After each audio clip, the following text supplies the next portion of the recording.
So Canon has recently refreshed its lineup of DSLRs by announcing two new models, the Canon EOS 100D, the world's smallest and lightest DSLR, and also the Canon EOS 700D. They're both quite similar, so Phil, just tell us a little bit about the sensor technology.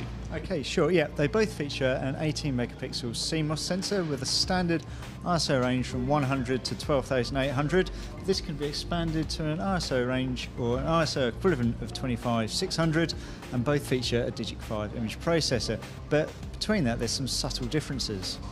Yeah, there are some subtle differences, although both cameras do cost a similar amount. So we're going to head out now and test both of these cameras and find out which one offers the best value for money.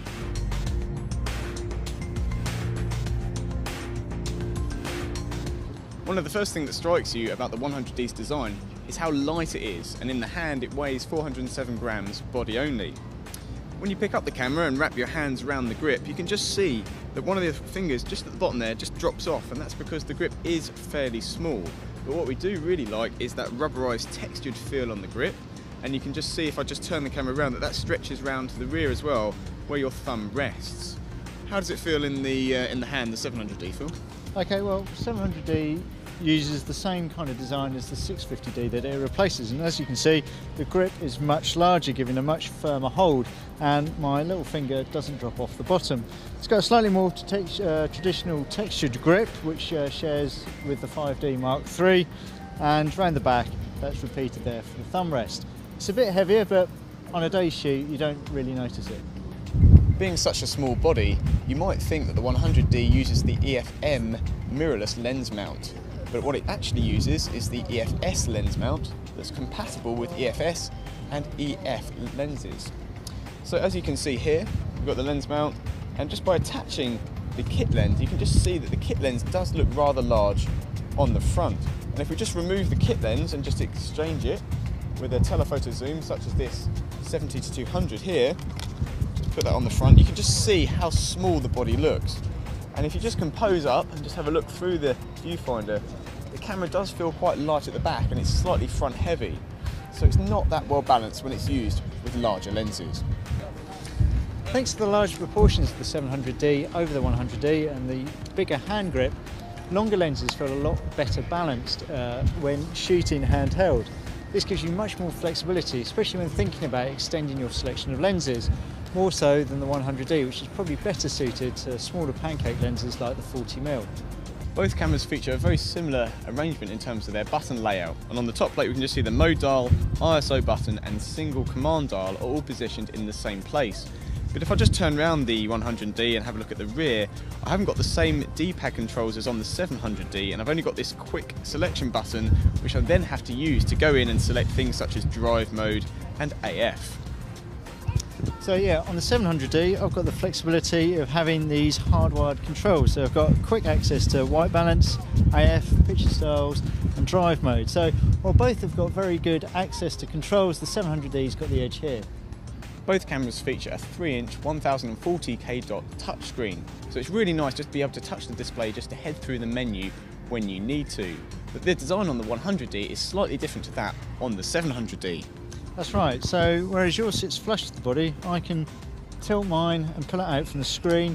So depending on what I'm shooting, whether I'm shooting the subject low down or high up, I can easily compose the shot, making it much more usable in a range of subjects. The 100D and the 700D both feature continuous AF when recording HD video. And you can clearly see here at the moment on my screen I'm focused on the foreground, and just as I lift the camera up, the camera will automatically focus on the background there. However, if I was to use the button just at the bottom left of the screen, the servo AF, and if I just temporarily pause the autofocus there and come back down to the foreground, you can now see how that is out of focus. But then if I was to press the button again, you can just see there that I'm turning it into focus. And what we really like about the STM kit lens is how smooth and silent the AF performance is, and you can't hear the AF motor whirring or any kind of noises whatsoever. Both the 100D and the 700D feature a 9-point AF system arranged in a diamond formation in the viewfinder. It's got a slight bias towards the centre, so if your subject's off to the edge of the frame, you might have to recompose your shots before acquiring focus.